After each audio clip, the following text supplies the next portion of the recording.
인간을 인간이게 하는 근본 뭐냐? 내가 수없이 얘기했는데 핵심은 뭐라고요? 요거예요. 영혼은 기억이라는 거예요.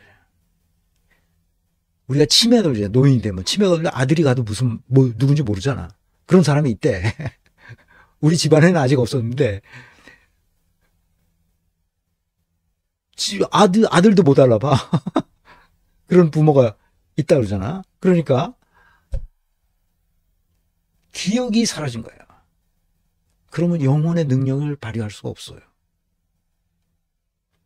영혼이 없다는 말은 생명이 없다는 말이고, 사실은 신진대사가 일어나서 뭐라고 떠들고 뭐라고 말은 하지만 죽은 거나 마찬가지죠. 좀비 같은 인간이 되는 거예요. 그래서 영혼이 없는 사람을 좀비라고 부르는 이유가 바로 그것입니다. 그래서 영혼의 능력을 마음껏 발휘할 수 있도록 하는 실존적 존재라는 거예요. 이 세계 우주가 안드로메다가 지금 1초에 120km로 지금 이 우리 은하 밀키웨이를 향하여 지금 돌진하고 있죠. 그러니까 뭐 어떤 자료에 의하면 40억 년 후에 우리 은하수와 우리 밀키웨이, 우리 은하와 이 안드로메다 은하가 와서 부딪힌다는 거 아니에요? 50억 년 잡는 것 같아요. 50억 년이면 태양이 이제 다 에너지를 소진하고 이제 뭔가 적색 외성인가 지금 황색 외성으로 계속 불타고 있지만 그것이 다 소진되면 적색 외성인가 무슨 백색 외성인가로 이렇게 해서 이제 없어지는 거죠. 그게 대략 한 40억 년, 50억 년 후에 나타난다는 거죠.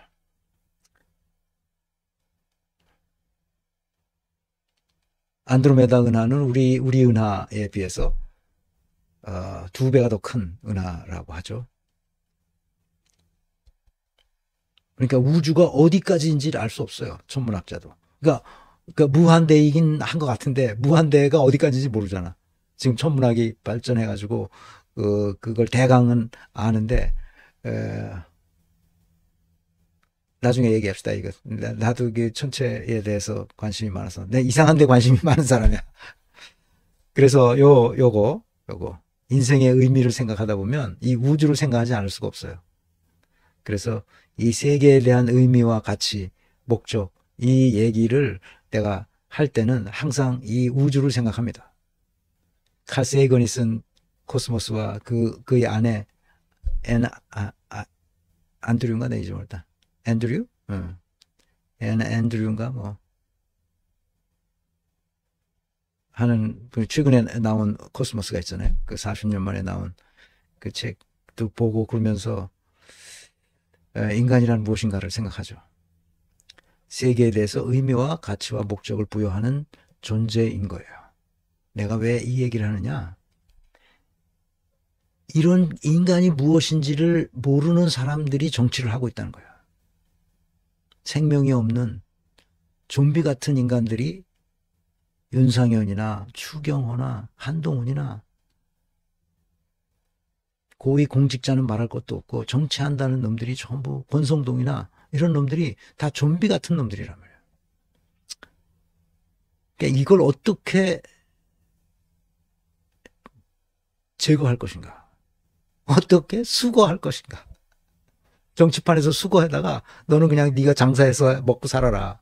네가 무슨 네 아까를 끌든지 하여튼 네가 해서 먹고 살아라 하는 수밖에 없는 거지. 그래서 우리가 내가 여기서 강의하는 뭐 별거 아닌 일개 방구석 유튜버가 하는 거지만 이 인류가 우리에게 남겨준 이 위대한 가르침의 기억을 우리 몸속에 간직함으로써 우리가 이 세계에 대해서 풍부한 풍요로운 의미를 더 쌓아갑시다. 좀비들이 나타나서 우리가 쌓은 의미들을 갉아먹지 못하게 합시다. 그러면 우리는 부강한 나라를 우리 후손들에게 물려줄 수 있어요.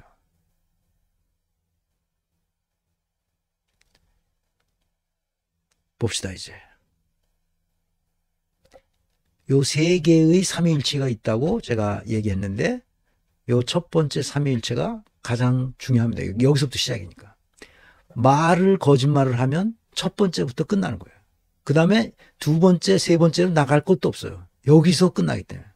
거짓말을 하면 안 되는 거예요. 항상 진실을 말해야 돼요. 그리고 그의 행동을 보고 의사결정을 보는 거예요. 여기에 보면 진리인지 아닌지를 알 수 있어야 돼요. 그것은 정합성 이론, 맥락 이론, 합의 이론에 따라서 아, 얘는 진리에 있구나. 거짓말은 적어도 하지 않는구나 하는 것을 알 수 있단 말이죠. 그러니까 이걸 파악한 다음에 그 다음에 두 번째 삼위일체로 가는 거예요. 여기서는 그 사람이 이렇게 말하고 행동하고 의사결정했던 것이 어떤 비전에 근거한 것인가 하는 거예요. 비전은 보이지 않는 것을 보게 하는 힘이라고 했잖아요. 그것을 조직에 비전을 심어줌으로써 그 비전을 달성하기 위해서 전략을 세우고 전략은 용트림이라고 했어요. 그냥 시간이 간다고 비전이 달성되지 않습니다. 전략은 반드시 각고의 노력을 통해서만 달성될 수 있는 거예요. 대동세상이라는 비전, 억강부약이라는 비전. 억강부약은 뭐예요? 강한 사람을 조금 억제하고 더 강하게 하면 어떻게 되겠어요? 빨대를 뽑아 먹으려고 그래요. 빨대를 꽂아서 지가 불로소득을 뽑아 먹으려고 그러는 거거든. 그러니까 강한 사람은 조금 억제하고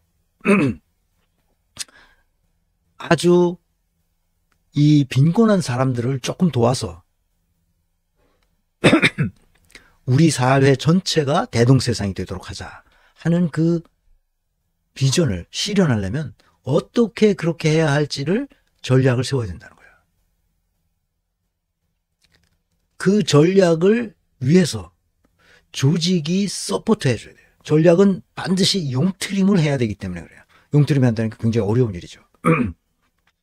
그걸 구체적으로 어떻게 하는지를 요 조직론에서 설명해요. 그러니까 여기는 조직론의 핵심은 뭐냐? 직무예요. 내가 그래서 직무 설계 모형을 쓰는 거예요, 지금.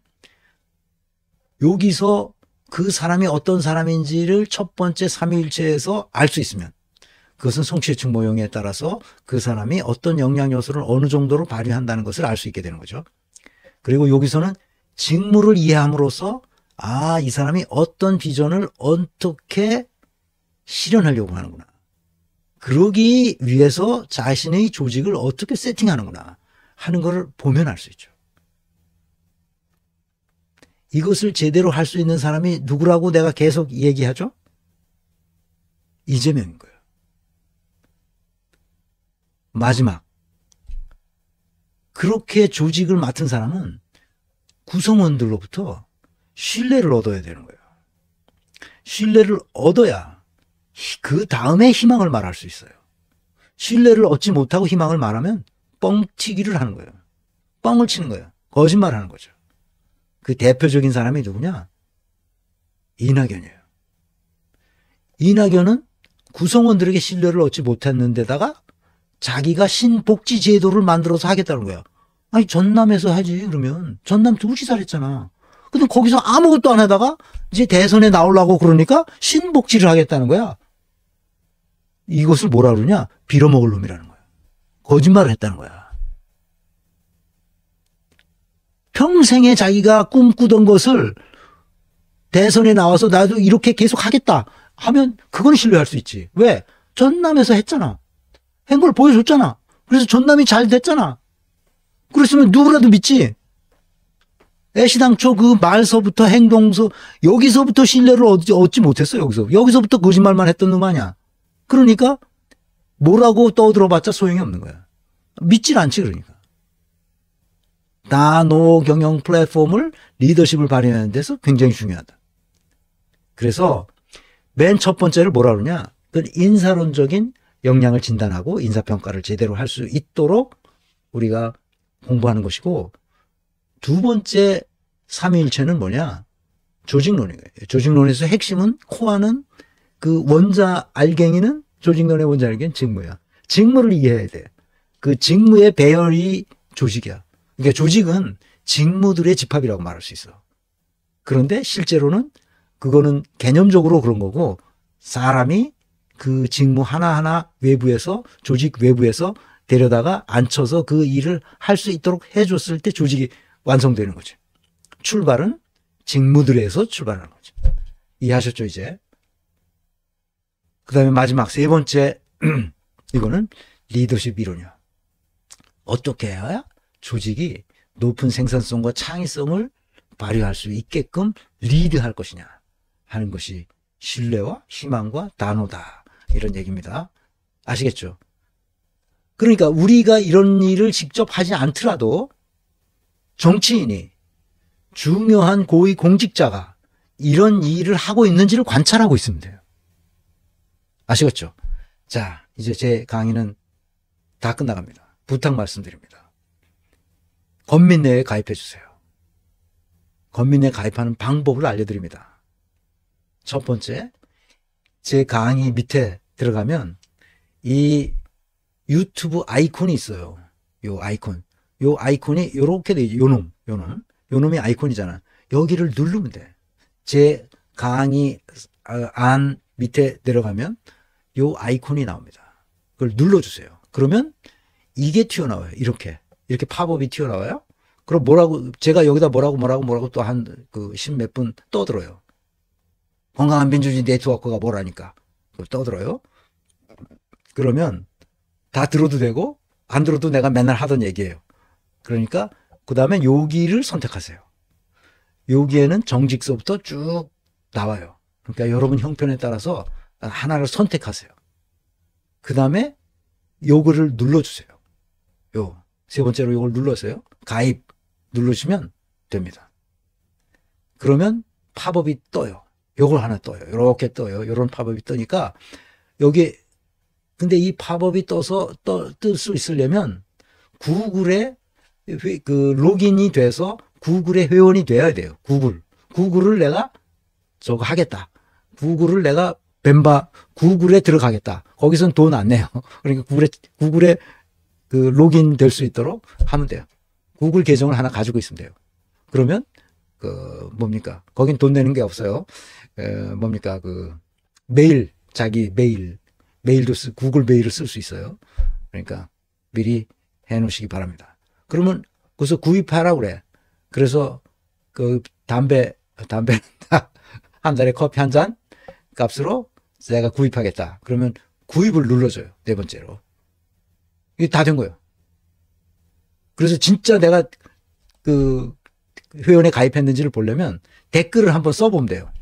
제 강의 아무 데나 가서 댓글을 한번 써보면 이런 게 나와요. 이런 별표들이 이렇게 파란색서부터 이렇게까지 나옵니다. 그럼 된 거예요. 댓글을 한번 써보면 자기 오른쪽에 이름 옆에 이렇게 별표가 붙은 게 하나 들러붙다. 그러면 회원에 가입된 겁니다. 감사하고요. 그렇게 하시면 됩니다. 줄리팡님, 네. 아유, 1시간 내에는 어떻게 해도 안 되는구나. 1시간 내에 한번 하는 특단의 조치를 취해보겠습니다. 저도, 제 몸도 그렇지만, 저 카메라도. 자, 그래서 우리 건민내의 목표가 뭐냐?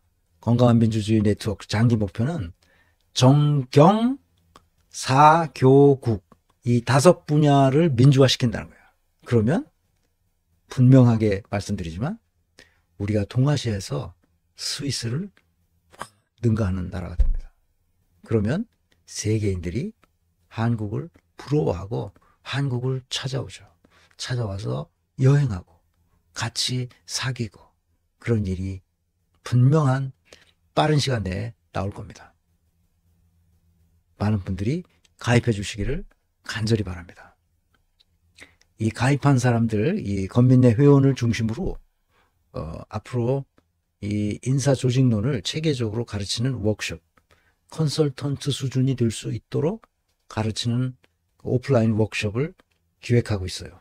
금년부터 하는데 2월 23일 날 그 오프라인 모임을 제 제자들, 당초 예전 오프라인서부터 하던 사람들과 조금 나중에 들어왔지만 이걸 꼭 하고 싶다는 강렬한 열망으로 내 오프라인 그 대중 강의 때도 오셨던 분들이 난 이거는 꼭 해야 되겠다. 그런 분들, 한 20명 정도로 제가 숙제를 줬어요.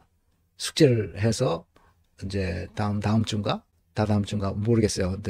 이 커뮤니케이션 자문관이 알아서 하는데, 그걸 다 숙제를 해가지고, 나한테 주면 그걸 쭉 읽어보고, 오프라인 워크숍에서 2월 23일인가 그럴 거예요. 일요일 날. 그때 같이 얘기를 하면서, 그 중에서 진짜 뭡니까? 컨설턴트가 될 만한 사람들을 제가 골라서 별도 훈련을 시키려고 그렇게 생각하고 있습니다. 건민회 회원이 되면 여러분 누구나 찾아올 그것에 도전할 수 있어요. 하다 보니까 나는 힘들다. 이거 힘듭니다. 이게 힘들다 그러면 할 수 없는 거고, 계속 할 수 있는 사람들은 계속 배울 수 있도록 기회를 열어놓으려고 합니다. 건민회에서 가장 밑바탕은 뭐냐? 가장 근본은 뭐냐?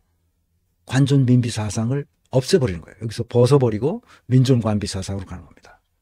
내가 그래서 고위 공직자들을 이름 부를 때 그놈 저놈 하는 이유는 다 그놈 정신 때문에 그렇습니다. 우리가 머슴을 고용한 거 아니야. 이 머슴놈들이 일을 잘 못하면 어떻게 해야 돼요?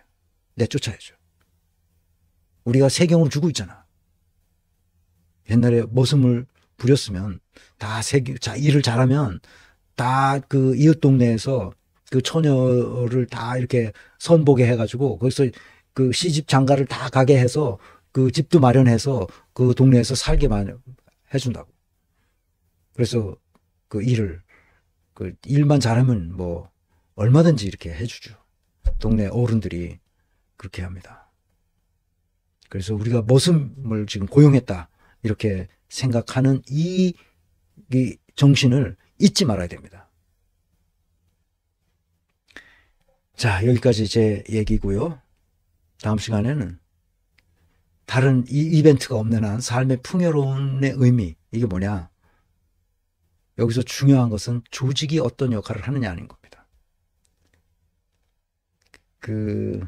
제가 준비가 되면 다음 시간에는 다른 어떤 사람을, 윤석열이 지금 이제 어차피 뭐 구금될 거니까 윤석열을 영향력 진단하든지 인사평가를 하든지, 또는 다른 사람들 또 최상목이를 한번 영향 진단을 하든지, 자료가 충분히 확보되지 않아서 내가 지금, 윤석열은 자료는 충분하고 최상목도 자료가 좀 있긴 한데 조금 더 해서 마련되면 최상목을 하든지, 아니면 제가 준비했던 이 삶의 풍요로운 의미,